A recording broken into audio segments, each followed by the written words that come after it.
Yo, what's going down, Green Screen Entertainment fans? Your homie Jay Green back right now with my thoughts, my feelings, and my review of The Running Man 2025. It's not bad, it's not good, but it's cool.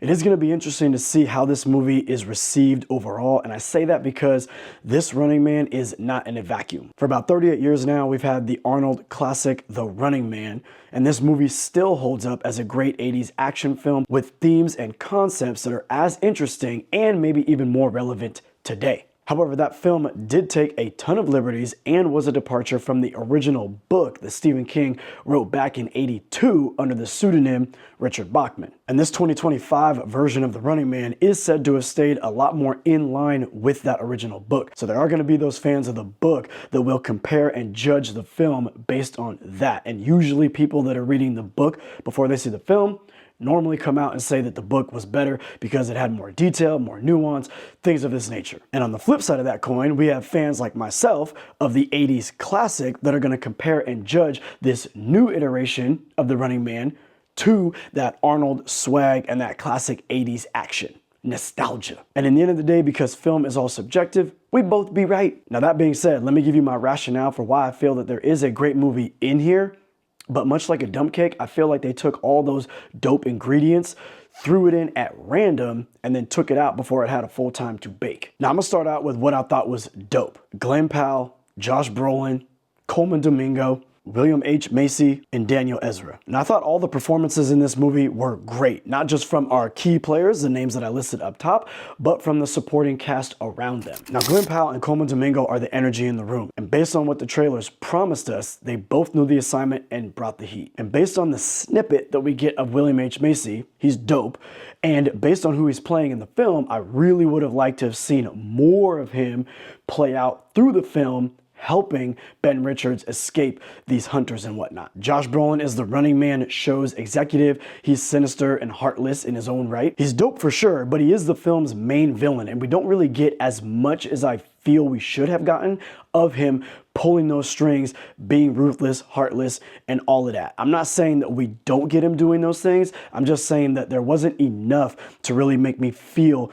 his looming threat over Ben Richards throughout. We could have had a lot more fun with that. He just kind of felt like a dickhead executive doing dickhead executive type stuff. And this might be a weird comparison, but based on the nature of the Running Man show, where people are dying on live TV, murdered in fact, it almost seemed like Alec Baldwin from Glengarry Glen Ross. Fuck you, go home and play with your kids. Ben Affleck from Boiler Room. Don't talk to me, don't look at me, just pick your ass up out of that Italian leather chair and get the fuck out of this room. The street monster from The Devil Wears Prada. Details of your incompetence do not interest me. And even Josh Brolin's executive type character from Wall Street, Money Never Sleeps. 3. And not a dime more.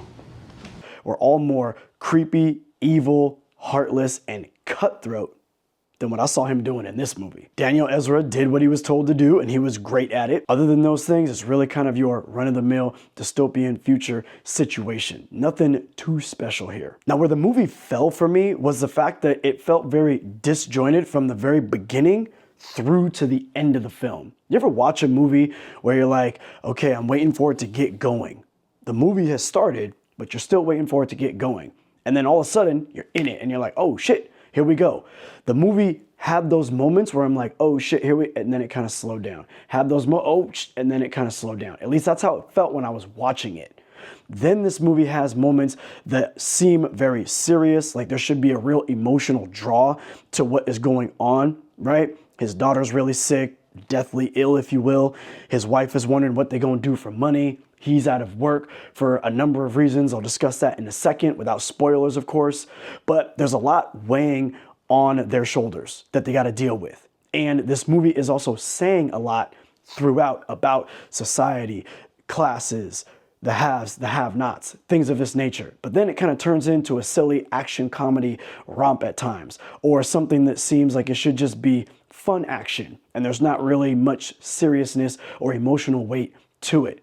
But it kind of went back and forth from moment like this to moment like that without really blending it well enough, along with emotional beats or character interaction and connection that tied it all in and made it fit fluidly enough to follow all of those beats throughout.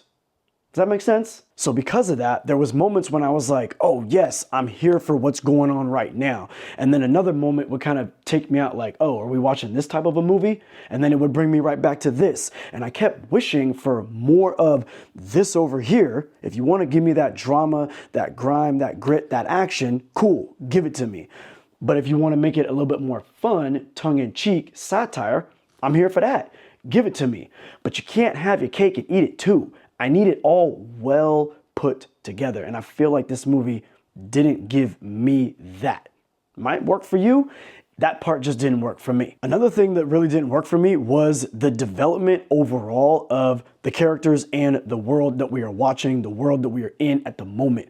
I just didn't really believe it. And one of the main things that took me out of the movie, not believing this world and these characters, was, for one, how the characters interact with each other. There's so many situations in this movie where people are just like unbelievably mean or unbelievably cruel. How did society get to this point where people and society are okay with watching a show where people are murdered live on TV?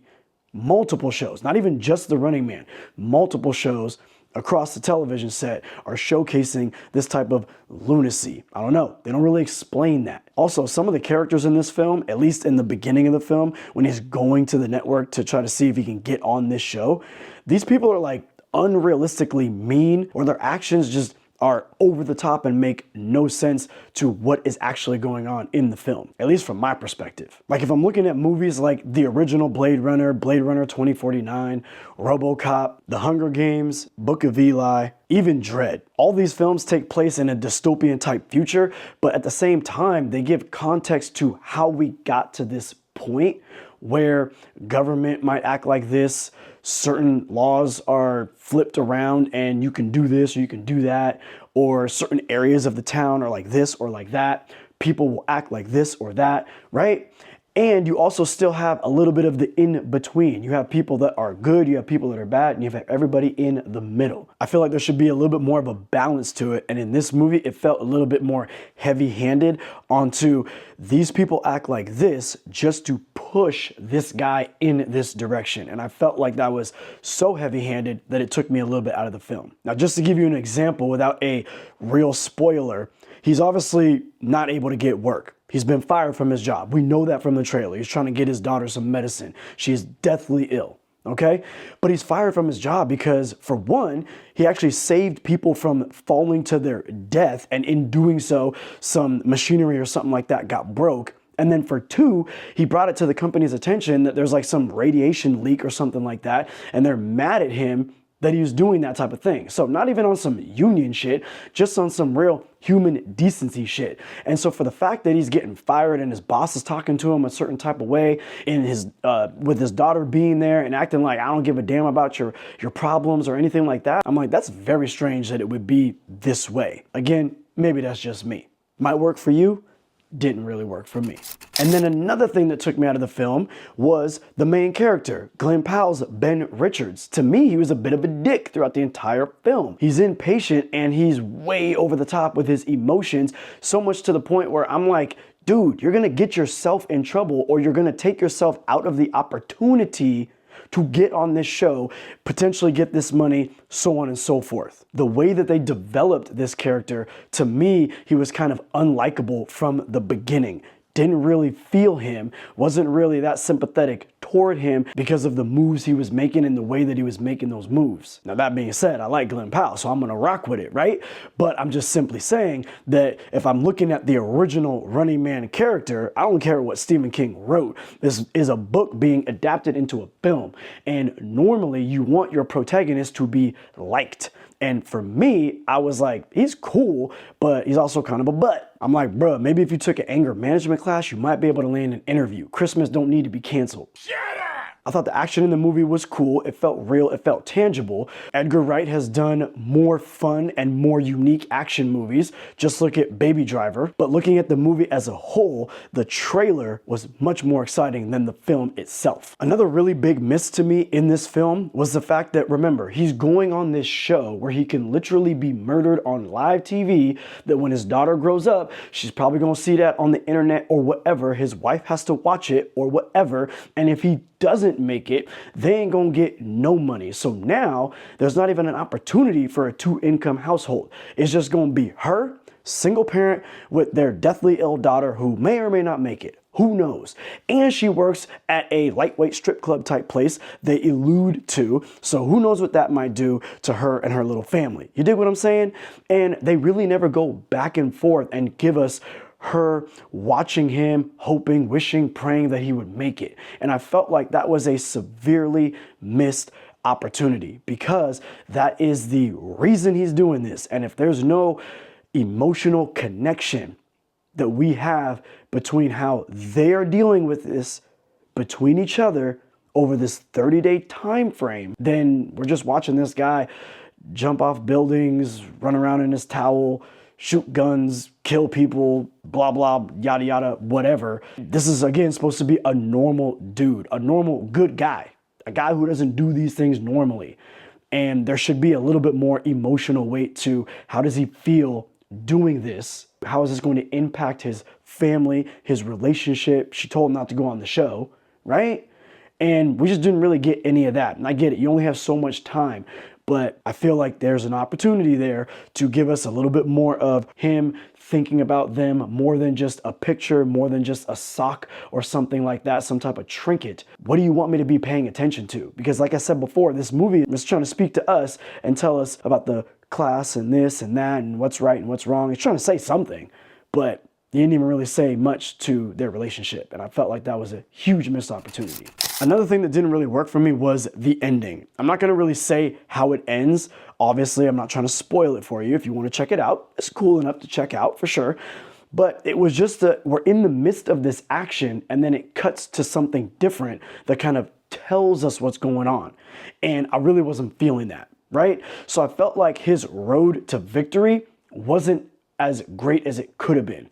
I think like the road to victory in the movie Rounders, random as fuck, I know, but the road to victory for Matt Damon's character in the movie Rounders was much more thrilling, engaging, and memorable than the road to victory and the conclusion of this film. Pay that man his money. Interesting, right? At the end of the day, like I said, this movie, it's not bad, it's not really good, it's cool. It's kind of in the middle. If you really want to see something in theaters, action swag, check it out. I think you'll have fun, but it's not really anything special to write home about. My suggestion would be go find the original Arnold Schwarzenegger Running Man from '87 and check that one out. That movie has all the concepts and themes of this film, a much stronger connective tissue between people at the network, the executives, the fans of the show, and the contestants that are actually on the show. The through line of what they need to do to survive, the reasons why they're there make a little bit more sense. And then of course, let's not forget the stalkers. That's damn near all the fun of the movie, is these crazy lunatics that are hunting these people down. The hunters in this Running Man are just bland dudes in army fatigues and wearing Pooh Shiesty mask. This movie should have felt like John Q trying to save his child, going on to the Running Man with Man on Fire energy. You put them all together, you got a bomb. Not very sophisticated, but very powerful. That's what you have in your ass right now.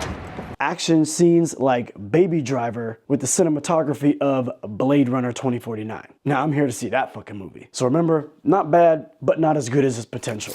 Last thing before I go, I will say that there were some hilarious Kardashian parodies in this film. I was actually laughing a little bit during those moments, and oddly enough, the most memorable. I don't hate this movie, it's just not as good as I was hoping it was gonna be. But maybe that's just me. Let me know in the comments below what y'all think, if you've seen it or if you're planning on seeing it. Your homie, Jay Green, I'm out.